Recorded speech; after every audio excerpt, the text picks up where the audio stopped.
Hello and a very, very good morning, good afternoon, or good evening, depending on which part of the world you're checking in from. I hope you're all having a fantastic day so far.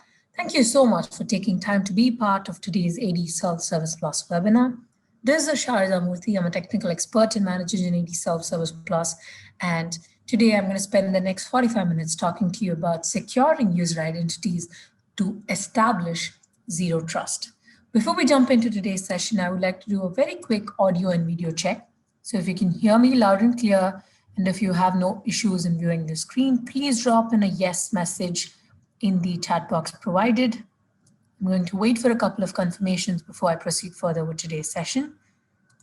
Once again, if you can hear me loud and clear, and if you have no issues in viewing the screen, please drop in a yes message in the chat box. Thank you.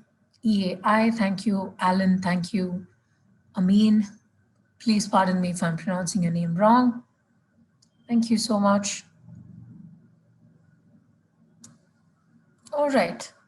I believe the broadcast is seamless, but I quickly want to throw this disclaimer. I'm checking in from India. I'm working remotely. I'm working from the comfort of my home. So in case there are any technical glitches, any audio or video discrepancies, please keep me notified by dropping a message in the chat box provided. Zoom, unfortunately, does not have an audience view for the presenter, so I wouldn't know if the broadcast is seamless unless you drop in your comments. So please feel free to make use of the chat box for any communication as well. And during a worst case of me getting disconnected, please give me a couple of seconds to rejoin and take the session forward. All right. With that said, I'm going to quickly jump into the agenda put forth in front of us today. And I am somebody who truly believes that zero trust definitely begins with password security, especially on an organizational level where you work with multiple user accounts. It's important to safeguard user identities. And the reason why I say password security is because even today, most of us across different organizations, checking in from different organizations across the world, very well make use of passwords, right? Just out of curiosity, how many of you who have joined us today have moved to complete passwordless authentication for both your on-premises and cloud-based setup? If it's yes, please let me know by dropping in your messages in the chat box. This question is more out of curiosity. But that said, a majority of us still very much make use of passwords to log in and access our machines, to make use of, to log in and access our applications, to, verify user identity at different instances. And that is why the very first point in today's agenda is us collectively discussing the NIST password guidelines and best practices, and also walking you through how you can implement these password guidelines, these password best practices for every single user in your organization. I will also be talking about access. I will venture into access in terms of how you can, delegate self-service to users in your organization, how you can ensure secure access to different self-service actions and logons as well. I'm also going to talk about conditional access based on risk factors, and also provide a one-click seamless access with single sign-on. So this is the agenda put forth in front of us today. Once again, today's session on zero trust is going to revolve around password security. It's going to definitely revolve around user identities and safeguarding user identities and in terms of access. And if you have any questions, please feel free to drop in your messages in the Q&A tab. I would love to take time to answer your questions during the session itself. But that said, if you also have certain best practices that you follow in your in your organization, certain tips and tricks that you'd like to pass on to the audience, please feel free to make use of the chat console to share your ideas, your suggestions. Let's collectively, work and make this medium, make use of this medium for resource sharing as well. So with that, I am going to quickly jump to my setup that I have here today. I will be making use of AD Self-Service Plus, which is Manage Engines, Password Self-Service, and Single Sign-On Solution. I am going to walk you through the end user perspective on things. So I will be working with the solution here today. But before I do so, I have a very quick poll for all of you. Those who've joined us today, please take a couple of seconds to answer the poll question that you see on the screen. This is more specifically for me to try and understand our audience and see if I can help you better based on the split that we have. So if you are an existing customer of AD Self-Service Plus, you can explore the application along with me. If not, if you're evaluating the solution, please let me know by dropping in your answer in the poll. And if it's neither, I would recommend you to skip the poll. And if you'd like to explore the application along with me, but do not have an instance of your own, I have dropped in a message in the chat box for you. It's the link to this live actionable demo that you see on the screen. You can log in as an administrator and choose to explore the application along with me.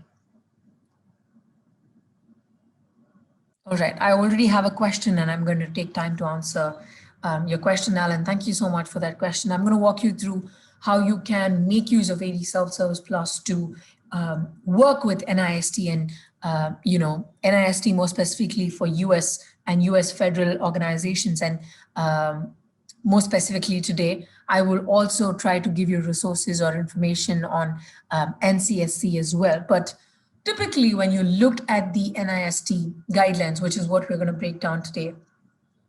Thank you so much. Thank you so much for answering the poll. I'm going to quickly wrap up the poll.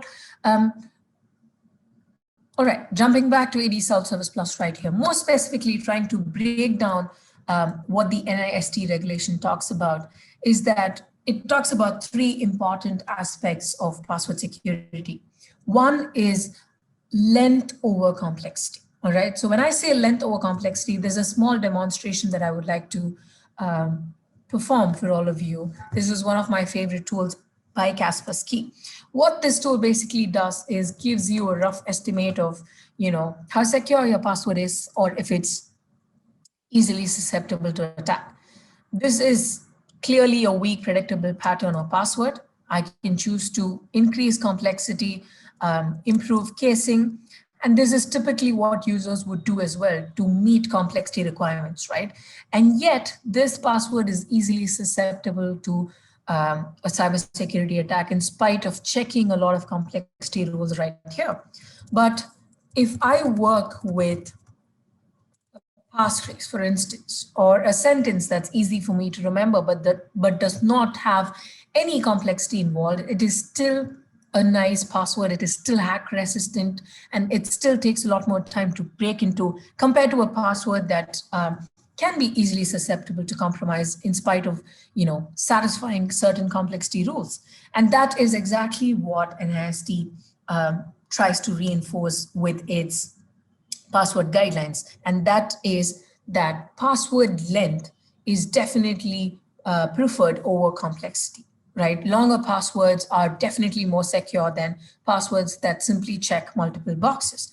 With a solution like AD Self-Service Plus, what you can do to enforce a custom granular password policy for users in your organization, more specifically, specific user groups, trying to address specific user groups in your organization, is that you can set a minimum password length, all right, and bypass or forego the native Active Directory password length. So NIST definitely recommends a minimum password length of 8, which is what I've set right here with the custom granular password policy that I've enforced. You can also choose to set a maximum password length, and what the regulation recommends is 65 and above. All right, this is not what I'm going to work with today, but alternatively, what I would definitely suggest is to allow users to work with longer passwords or passwords that are super long, that have a password length of 20 or more.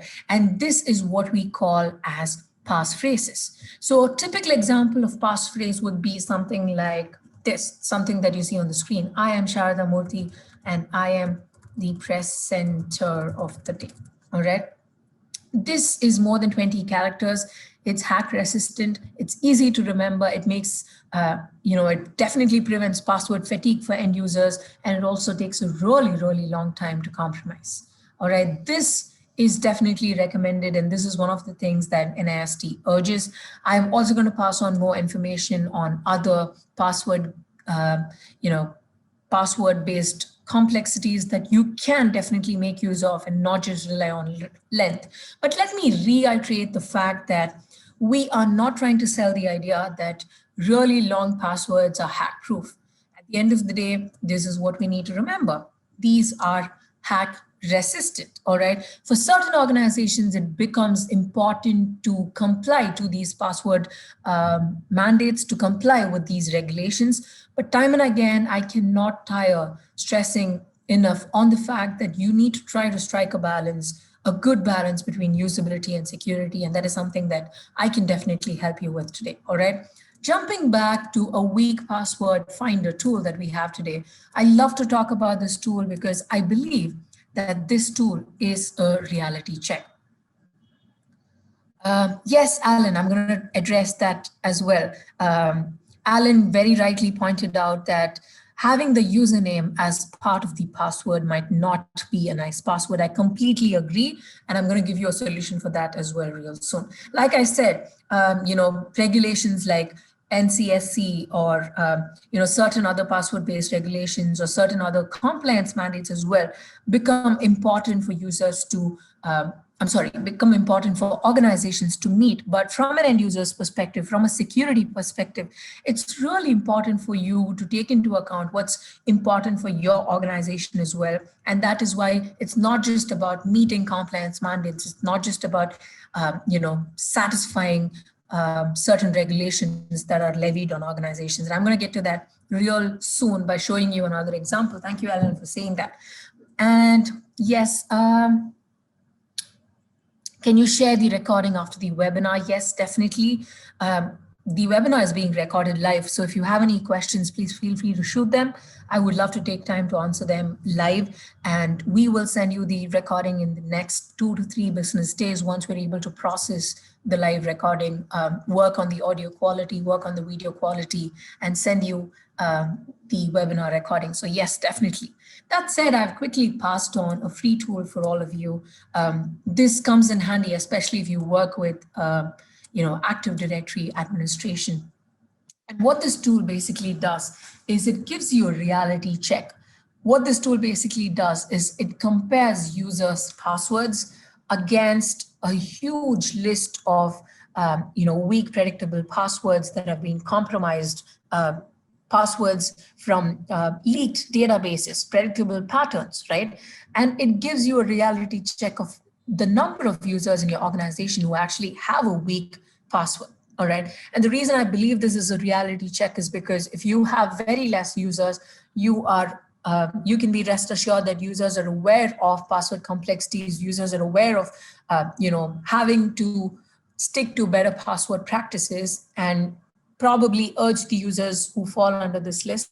But if the number is alarming, it's high time you step in and enforce a custom granular password policy, more specifically for your native Active Directory if you still work with an on-premises setup, simply because the Windows Active Directory password policy that you work with, all right, the native Active Directory password policy that you work with is nearly 2 decades old, has not seen any drastic change in over 2 years. In over 20 years, and this needs to change. So when I talk about the NIST password regulation, it more specifically addresses disallowing weak predictable patterns or passwords, disallowing or enforcing longer passwords over complex passwords, right? So that definitely can be achieved with the password length. By setting a minimum password length, you can also choose to include the passphrase rule. You can also choose to set a maximum password length as well.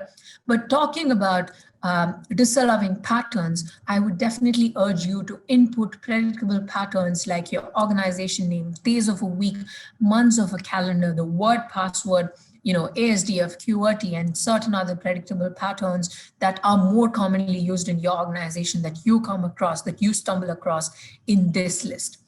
Once again, choose to disallow the entire dictionary as well. These are recommendations from ManageEngine.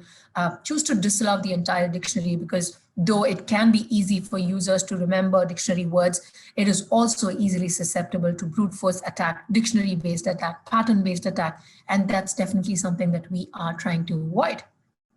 Talking about repetition, disallow characters from the username, disallow the username itself. choose to disallow all passwords, choose to disallow characters from the old password.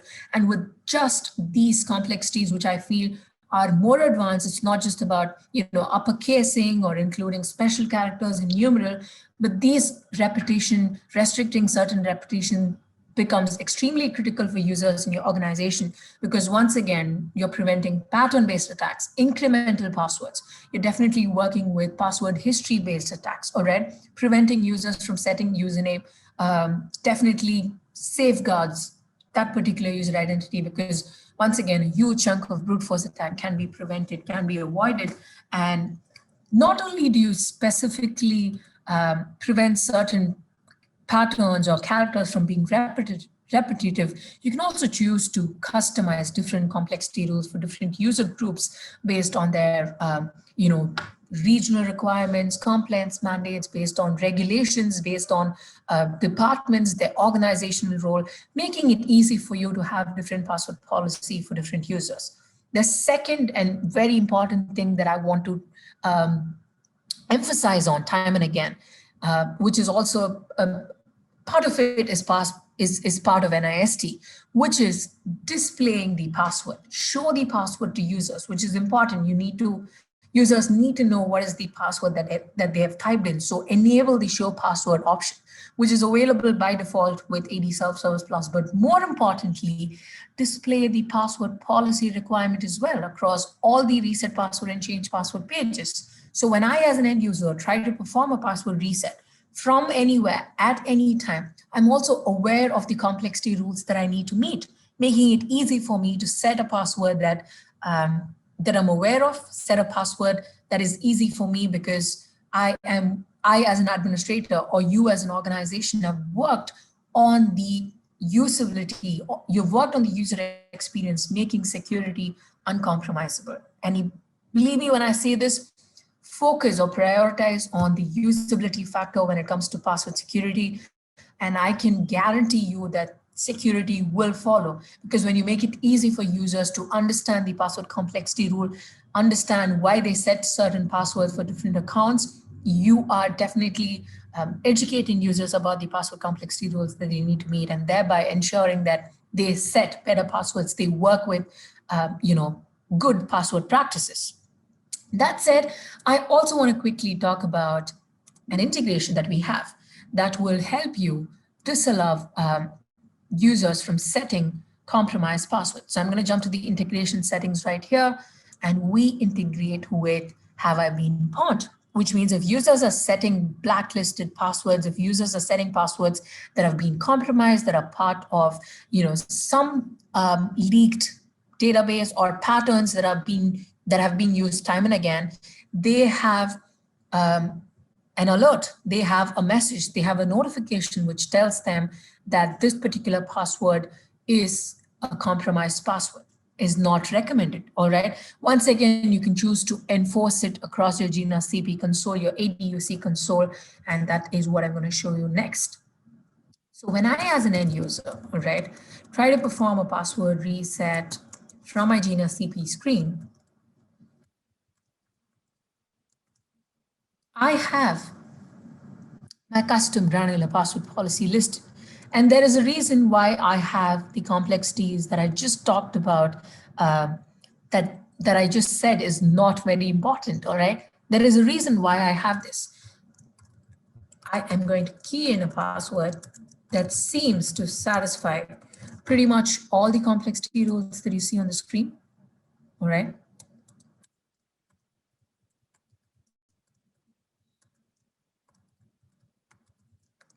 There was a typo. And let me show you what this password is. And don't be surprised, because many users in your organization could definitely have this as their password, or could have had this as their password at any point of time.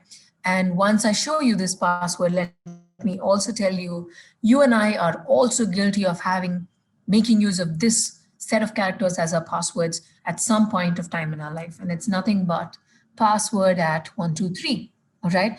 This seems like an advanced password policy, right? It has quite a lot of complexity. It disallows palindromes, includes special characters. has a minimum length of 8, has a numeral, does not have any characters from the username, does not have a repetition of characters from the username as well, and yet will clearly be rejected because it has a common word, a restricted pattern. It also has the dictionary word password, and this is exactly the situation that we're trying to avoid. I have a question from Raj that reads, what is the meaning of a palindrome? A palindrome is basically a series of characters that reads the same forward and backward. All right, so a great example of palindrome, I'm assuming Raj, you're Indian, so a great example of palindrome is Malayalam.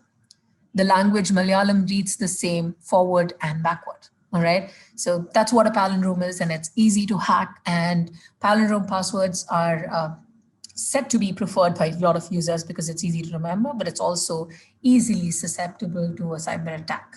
Thank you, Raj.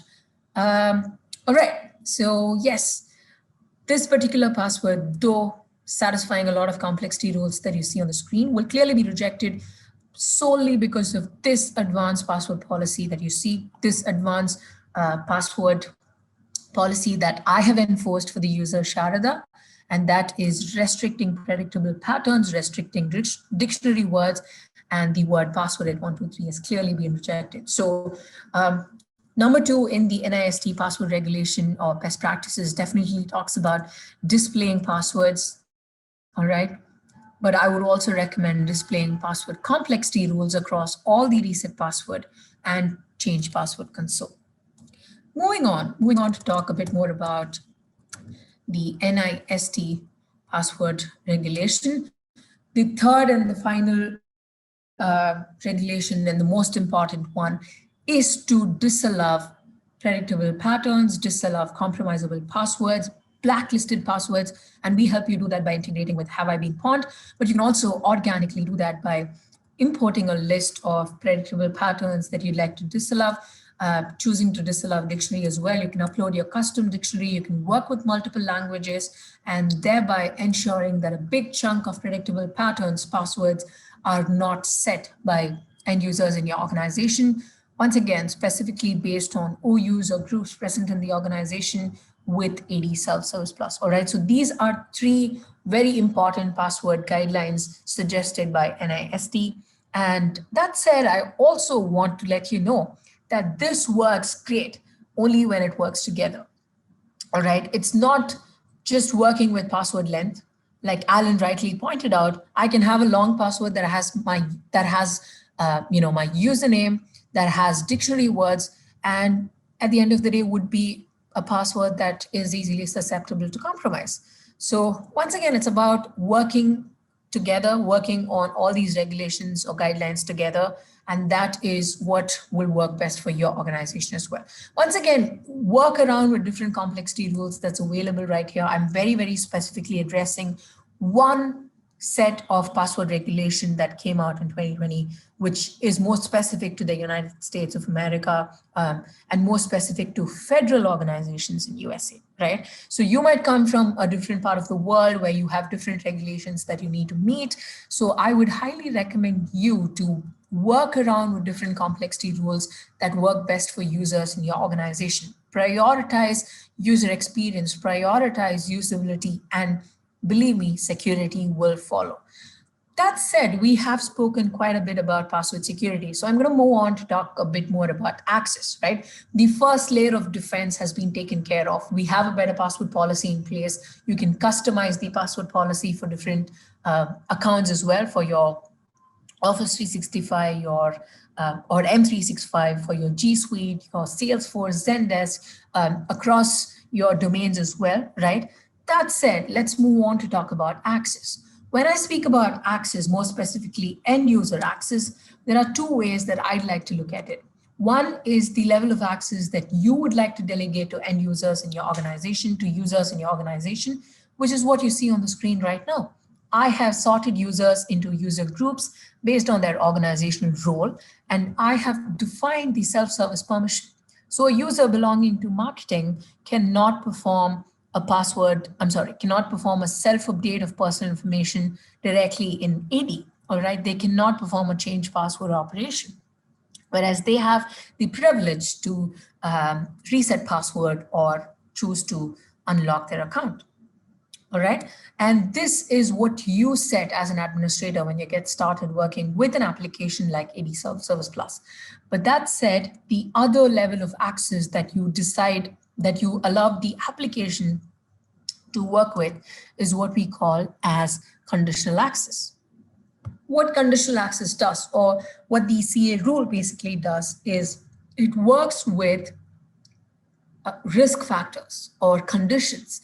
And these conditions determine whether the user requires access to a particular process, to a particular application, to a logon, all right, and what level of access. The application decides what level of access as well. And when I say what level of access, the priority is given to restricted access, pardon me, the priority is given to restricted access, but it can go all the way up to limited access, enforced MFA, or full access, depending on these risk factors, depending on the conditions that you see on the screen. So you can allow AD Self-Service Plus to decide how you would like users to get access to, from where, when, what mode of access, what machine. You can choose to determine the network, the location, the geographical location, business hours, and also associated with the policies that you see right here that you've built.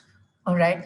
And in spite of having permission to perform certain actions, or in spite of having the privilege to access applications, if the conditional access rule fails, the priority will be given to blocking access or restricted access. And that is critical, especially when we speak about zero trust. All right. When we address zero trust, we work with the principle of least privilege. We work with just-in-time access. And to achieve all these, you need to have stipulated conditions or work with risk factors that you determine as conditions for users in your organization. Once again, you can work with different conditional access rules for different user groups based on, compliance mandates, based on regulations, based on different geographical locations they're checking in from, based on organizational roles, departments. Work with different user groups, work with user groups that you have predefined in your organization, customize it based on OUs and groups present in your native Active Directory or on-premises setup, and apply this level of access for every application access, for every self-service action, or even the basic login and access to their machines that they do every single day. All right, and this is what conditional access is all about. If you'd like to set it up for users in your organization, if you have more questions, if you have certain use cases that you're trying to achieve in your organization, please feel free to drop in your questions in the Q&A tab. I would love to take time to answer your questions. But I'm going to quickly jump to the next two topics that we have for today. I am going to walk you through a live self-service process with multi-factor authentication enabled as an end user, to show you how simple, easy, straightforward it is to delegate the password self-service actions to users in your organization. Once again, highly, highly, highly recommended. All right. And I also want to talk about self-service more specifically. I'm not sure if you have some level of self-service for users in your organization, especially password-based self-service, but it's not available by default, right? The native Active Directory does not provide the provision for users to self-service their passwords, which is bad because I have spoken with administrators from different parts of the world where they reset passwords for their end users and share these passwords via sticky notes, via email, via chat console. And this is a situation that we definitely need to avoid, especially when we are moving collectively as a global audience towards zero trust. All right. This breaks the fundamental idea of zero trust. So I'm going to talk about enabling users to take care of their own self-service, how they can perform password resets from anywhere at any time, provided they have the privilege to do so, provided the conditions satisfy, and at the same time, how they can do so seamlessly with multi-factor authentication. Once again, the reason I'm stressing on multi-factor authentication is because we do not want to work with just two factors of authentication. 2021, we have faced COVID. We have, as a global audience, worked remotely on a large, unexpected scale. And it's important for us to understand that multi-factor authentication is a priority across different, checkpoints. And that is what I'm going to do next. So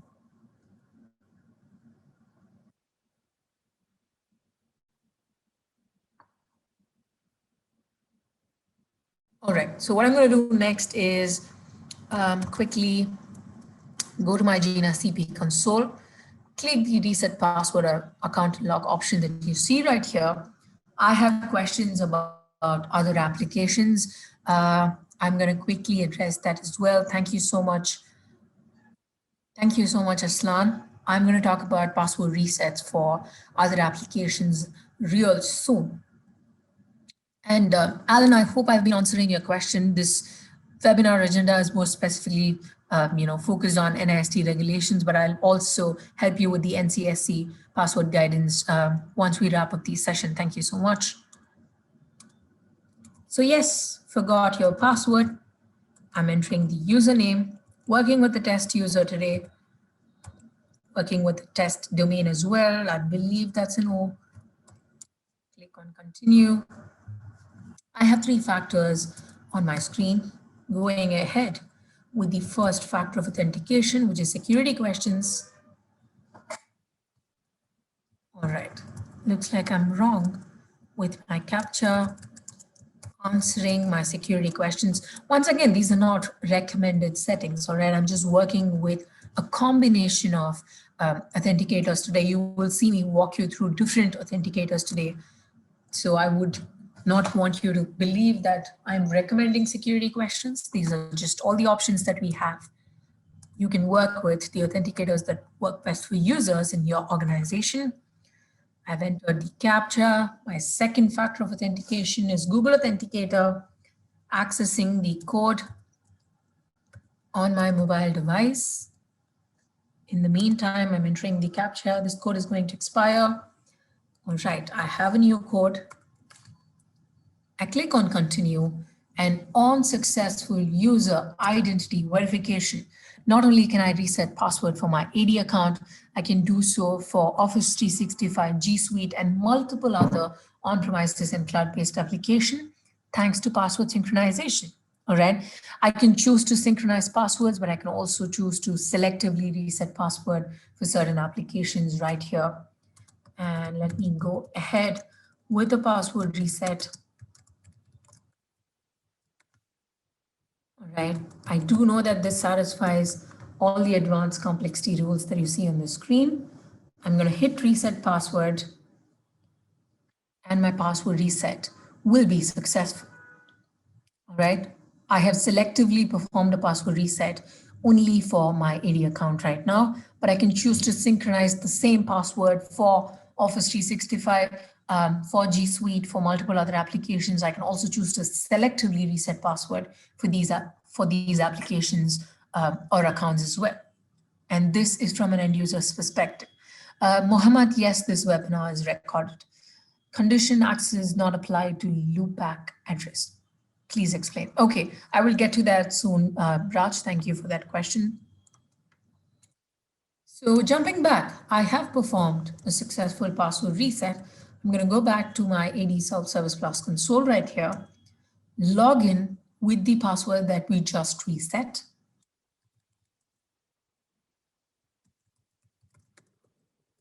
All right, I click on login, and I have two-factor authentication enabled for my AD Self-Service Plus login as well.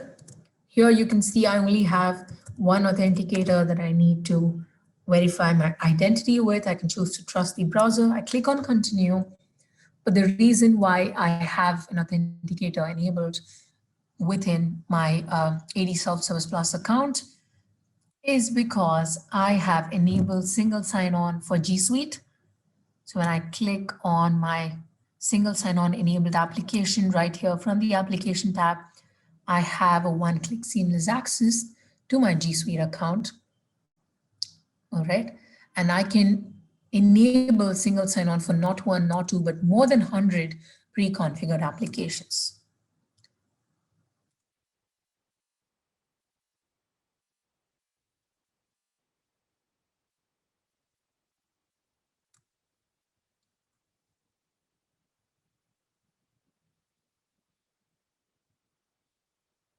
Alan, I thank you for your question. Alan rightly points out that it's not a secondary factor because it was something that I knew twice. But you can choose to work with different authenticators. I have enabled the security question answer for this particular user account, but you can choose to enable your biometrics. You can choose to enable mobile app-based authentication. You can choose to enable, go ahead with the criteria of something you know, something you have, and something that belongs to you, like your mobile device. All right. So you can work with different levels of authentication and different authenticators as well.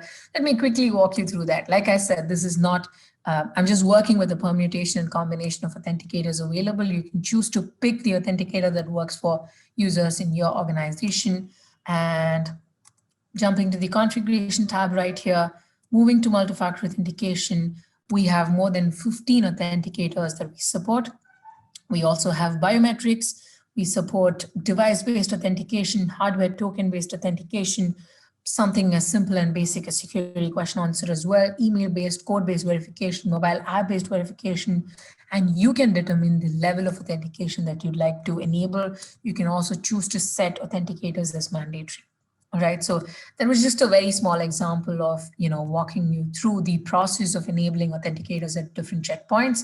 But yes, you can, as you can see, for the logon, I only have one enabled, but I can choose to, like you mentioned, enable three different aspects of authentication, something that I have, something that I own, and something that is me, which is biometrics. Thank you so much for pointing that out, Alan. And yes, moving on to talk about other checkpoints in which it's important to enable multi-factor authentication is your VPN, especially if you still have users working remotely. The concept is the same. I'm going to quickly open my VPN connection.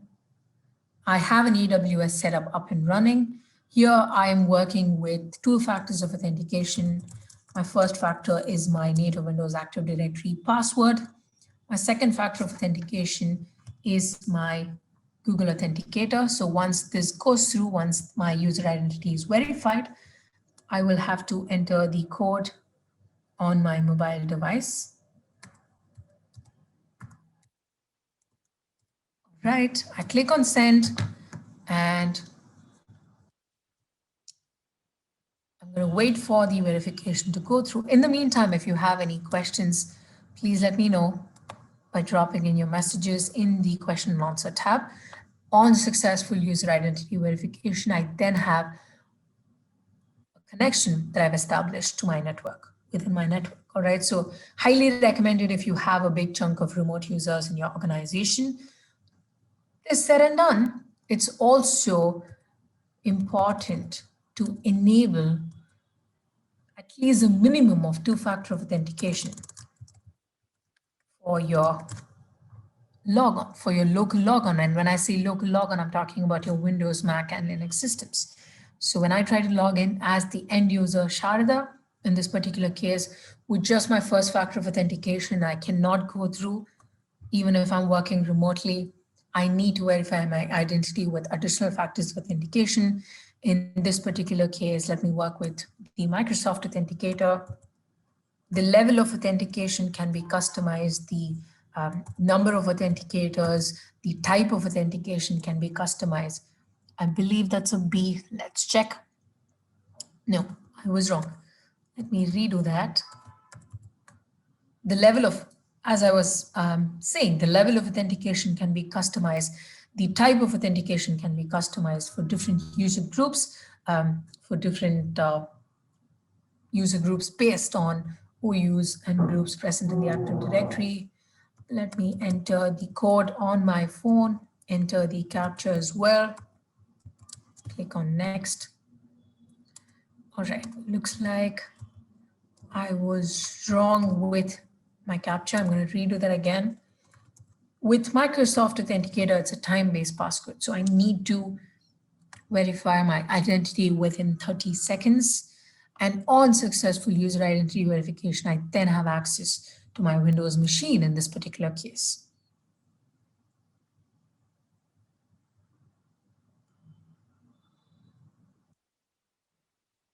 All right. Interesting set of questions, Alan. Thank you so much for, keeping me on my toes. Alan wants to know if there is a way to guide users about their last logon activity and if it has been successful, a strong link in security that can say, hey, that wasn't me. All right, so the option that we have, that we currently provide is notifications. So you can choose to notify users on their self-service actions, more specifically because this particular tool, AD Self-Service Plus, more specifically only talks about password self-service actions. All right. So in terms of logon, we do not have a notification that is available for end users to know if they've logged in or not. All right. So you can notify users about their password self-service actions right here via email, SMS, or push notification. You can also choose to notify administrators. But what you can alternatively do as an administrator is to keep a tab on users' logon statuses right here under user attempt audit report.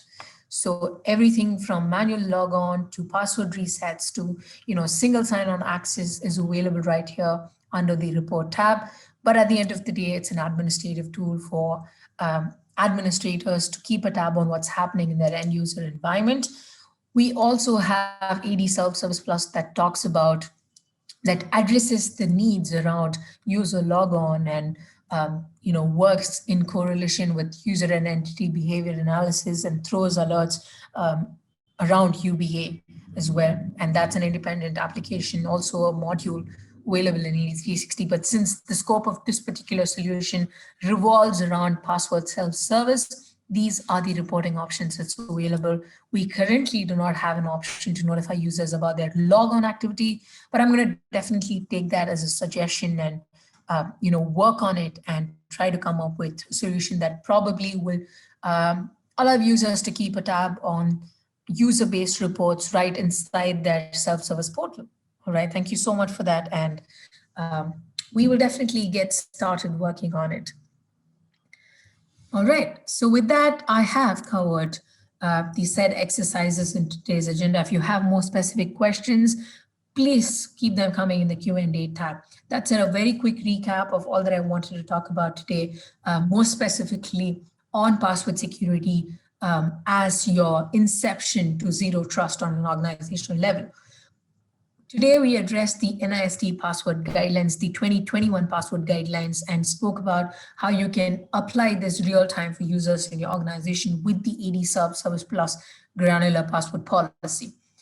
A quick recap of the NIST password guidelines: prioritize length over complexity, definitely disallow the blacklisted passwords, predictable patterns and passwords, and also display the password for users in your organization.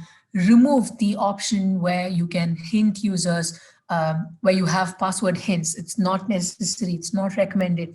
And also have a minimum of 2 factors of authentication. But more specifically this year, 2020 password guidelines speaks about 3 factors of authentication: something that the user knows, like a password; something that the user has, like a code sent to their mobile device; and something that is the user, which is biometrics. All right, so work with a minimum of 3 factors of authentication, 3 levels of authentication across different checkpoints. All right, that said, when we speak about zero trust, we need to speak about access and permitting access to applications, permitting access to authenticators, to devices, to processes is important.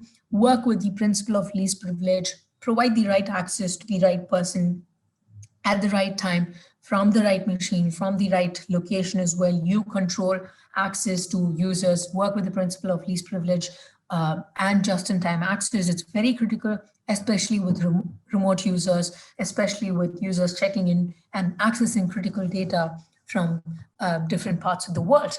Talking about multi-factor authentication, it's important to enable a minimum of 2 factors of authentication for your logons, for your VPN, for your self-service processes as well. Pick your authenticators, customize authenticators based on what works best for users in your organization, and also provide users with a one-click seamless access to single sign-on applications, but do so securely. Make sure only the right person has right access to the right application. And also with custom applications, you do not have to provide a one-click seamless access to every single user in your organization. You can selectively choose to provide access to certain user accounts and achieve that with single sign-on. Raj, I'm not walking through the configuration part today. Please write to me and I'll help you with setting up AD Self-Service Plus in your organization. Thank you so much. Another question, in the manual dictionary list, is there a limit to the size? We currently do not have a limit to the dictionary size, Alan. No, we don't. And as you said, single sign-on in that case, user's password should be the same for AD user account and mail account. Single sign-on and password synchronization are 2 independent concepts when we work with AD Self-Service Plus. With single sign-on, users do not have to enter their password to log in and access their applications. And passwords will be different, can be different. But in terms of password synchronization, you can choose to enforce one password across different accounts. As an administrator, you can choose to give users the privilege to pick different passwords for different user accounts. I hope that answers your question, Raj. Thank you so much. All right. If you do have any more questions, please keep them coming. Since we are pressed for time, I'm going to very, very quickly wrap up the session for the day. I also have my mail address on the screen. Please feel free to write to me at shard@manageengine.com. I try to pass on all the information to the best of my knowledge in the 45 minutes that we had. But if you want assistance, in walking you through the configuration steps, in helping you set up single sign-on, in helping you set up Zero Trust with AD Self-Service Plus, or any customization that you require for users in your organization, please feel free to write to me at shard@manageengine.com. I'd be more than happy to extend my help setting up a customized demo, passing on the right resources to you. And if it's beyond my scope, I promise to redirect you to the right people.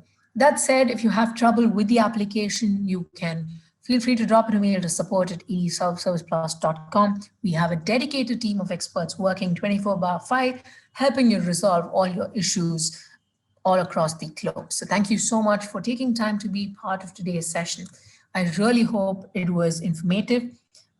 Yes, AD Self-Service Plus licensing is based on users. Yes, Raj. All right, I'm going to take time to answer the rest of your questions offline. If you do have more questions, please keep them coming. And I'm also looking forward to seeing you all in my upcoming sessions and our seminars as well, and hopefully in the near future in your country or mine. Until then, this is Sharda Murthy from the marketing team of Manage Engine signing off for the day. Please take great care of yourself, stay safe, stay healthy, and stay happy. And that's my wish for every single one of you who've joined us today. Thank you so much for being a wonderful audience. Thank you so much for all your questions and taking time to be part of today's session. With that, I am signing off. Thank you and namaste.